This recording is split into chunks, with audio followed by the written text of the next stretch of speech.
Environment में आज हम डिस्कस करेंगे some recent measures for controlling air pollution from industry. Some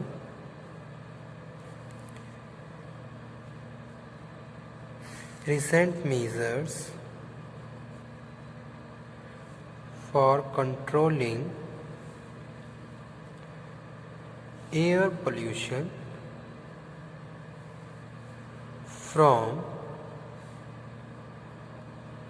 industries. Okay. The measures taken for controlling air pollution from industries, these measures are, first one is emission standard have been noticed under the Environment Protection Act 1986.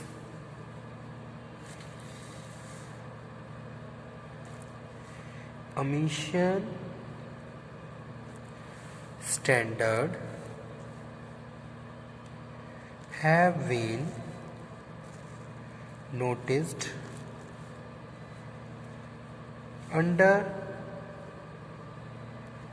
Environment Protection Act 1986 to check pollution. ठीक है, तो जो सबसे पहले recent major लिया गया है वो क्या लिया गया है कि जो प्रोविजंस एनवायरनमेंट प्रोटेक्शन एक्ट 1986 के हिसाब से जो एमिशन स्टैंडर्ड जो स्टेब्लिश किए गए उसके हिसाब से एयर क्वालिटी को चेक करना।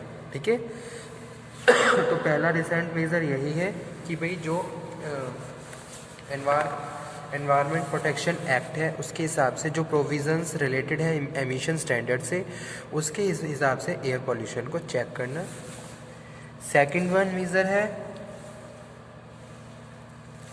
Industries have been directed to install necessary pollution control equipment. Install necessary air pollution control equipment, ताकि इस तरीके से जो एयर पोल्यूट हो रही है उसको होने से बचाया जाए, उसको प्रिवेंट किया जाए। तो वो चीज़ यहाँ पे हम बात कर रहे हैं। Industries have been directed to install necessary pollution control equipment in a time bound manner and legal action has been initiated against the defaulting units. जहाँ इस इक्विपमेंट इंस्टॉल नहीं हो रहे हैं वहाँ पे क्या है, कुछ लीगल एक्शंस लिए जाएं ताकि वो लोग उस चीज़ के लिए बाउंड हो। ठीक है, तो यानी कि some provisions which are related to the necessary equipment install in the industries. This is also a very recent major taken by the industries for preventing the pollution, air pollution. ठीक है, तो this is second one. Third one is 24 critically polluted area have been identified.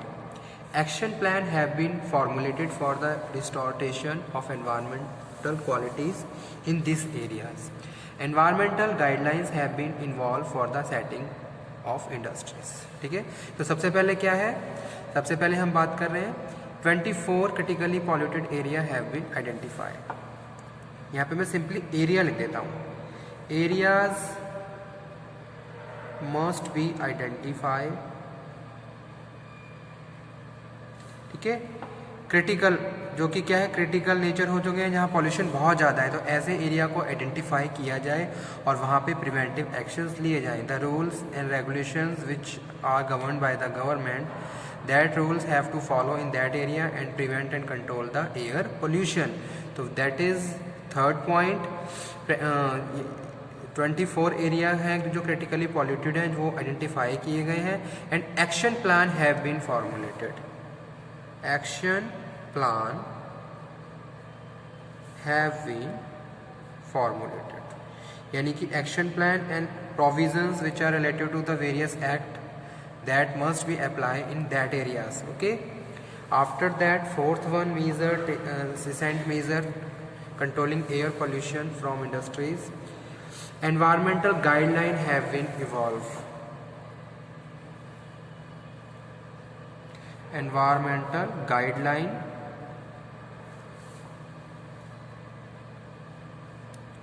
have been evolved for setting of industries. तो जैसे कि हमने बताया था कि भाई अगर हम इंडस्ट्रीज एस्टेब्लिश करना जा रहे हैं, किसी इंडस्ट्री को सेट किया जा रहा है, एस्टेब्लिश किया जा रहा है, तो सबसे पहले उससे पहले आपको परमिशन लेनी पड़ती है गवर्नमेंट से, यानी कि जो पोल्यूशन कंट्रोल डिपार्टमेंट है वहाँ से आपको परमिशन लेनी हो सकती है।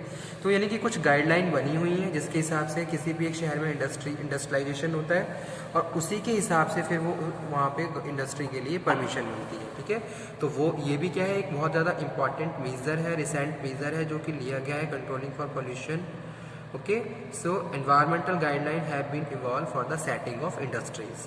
इंडस्ट्रीज को सेट करने के लिए, इस्टेब्लिश करने के लिए भी कुछ सर्टेन गाइडलाइंस दी गई हैं जिनके हिसाब से इंडस्ट्रीज को लोकेट किया जाता है। ठीक है, तो ये क्या है, फोर्थ पॉइंट। फिफ्थ हम बात कर रहे हैं, environmental clearance is made compulsory of 29 categories of development projects involving public hearing NGOs. यानी कि कुछ यहाँ पे मैं डायरेक्ट लिख देता हूँ, development projects, development of project. कुछ प्रोजेक्ट, बहुत सारे प्रोजेक्ट चल रहे हैं रिगार्डिंग द कंट्रोलिंग पोल्यूशन, ताकि इस तरीके की प्रैक्टिसेस को होने से रोका जा सके। यानी कि यहाँ पे मैं शॉर्ट में लिख देता हूँ 29।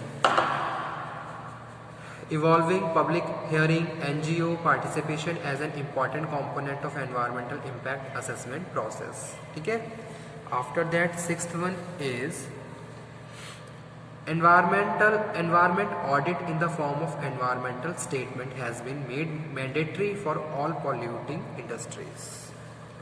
Audit in industries means to say the higher authority has to take the higher authority must be visit in that units which are polluted, और ऐसा लग रहा है कि भाई वहाँ पे पोल्यूशन हो रहा है, तो उन ऑडिट को प्रॉपरली इंस्पेक्ट किया जाए, वहाँ पे विजिट की जाए और वहाँ पे बहुत सारे चेक किए जाए कि भाई जो मशीन्स लगी हुई हैं वो क्या है, प्रॉपर इंस्टॉल है या नहीं है, जो भी गाइडलाइन दी है वो प्रॉपर फॉलो हो रही है ना, ये नहीं हो रही है।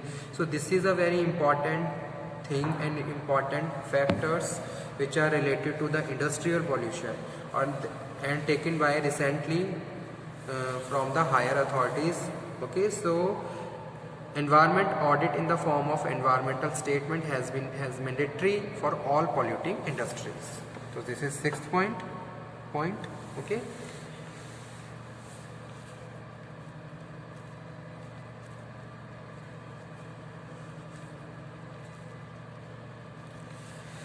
power plant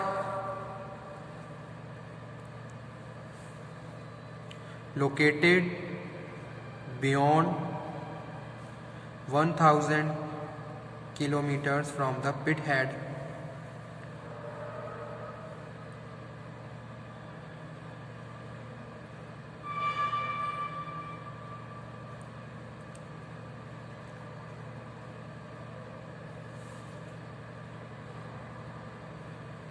are required to use low ash content coal. ठीक है, यानी कि कुछ इस तरीके की गाइडलाइन भी बनी हुई हैं, जैसे कि पावर प्लांट है, power plant located beyond the 1000 kilometre from the pit head are required to use low ash content coal with effect from the 162 Power plant located in the sensitive area are also required to use low ash coal irrespective of their distance from the pit head. ठीक है, यानी कि लो एश कोल को use किया जाए ताकि उसका ज़्यादा इफेक्ट हमारे एनवायरनमेंट पे ना पड़े और एयर पोल्यूटेड ना हो। तो ये कुछ इस तरीके के भी कुछ मेजर्स लिए गए for the prevention of controlling air pollution. Okay, after that 9th number is inspection and verification of documents by appointed officers, यानी कि जो भी स्पेशलाइज एरिया है, पॉल्यूशन कंट्रोल बोर्ड है, एयर पॉल्यूशन कंट्रोल बोर्ड है, water pollution control board है, उसमें जो कॉन्स्टिट्यूट बोर्ड है और उसके मेंबर्स हैं, they have power and duties to inspect any establishment premises और the and verification of the documents which are related to the installment of the equipments, और वो कितने टाइम के बाद उनकी मेंटेनेंस, उनका एक तरीके से वेरिफिकेशन और वो रिन्यू, ये सारी चीज़ें प्रॉपरली इंस्पेक्ट होनी की गई हैं।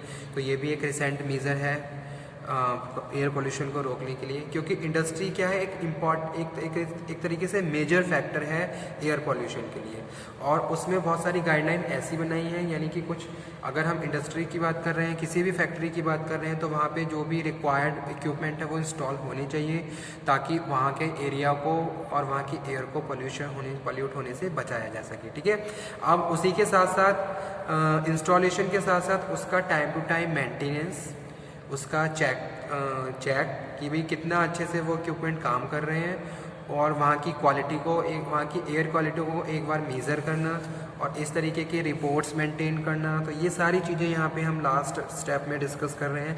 Inspection and verification of document by appointing officers under the various act, okay, and related to the air, water, land pollution. तो ये सारी चीज़ें, सो these are the some recent measures for controlling air pollution and from industries. Okay, so okay student, thank you very much. Hope so you will understand,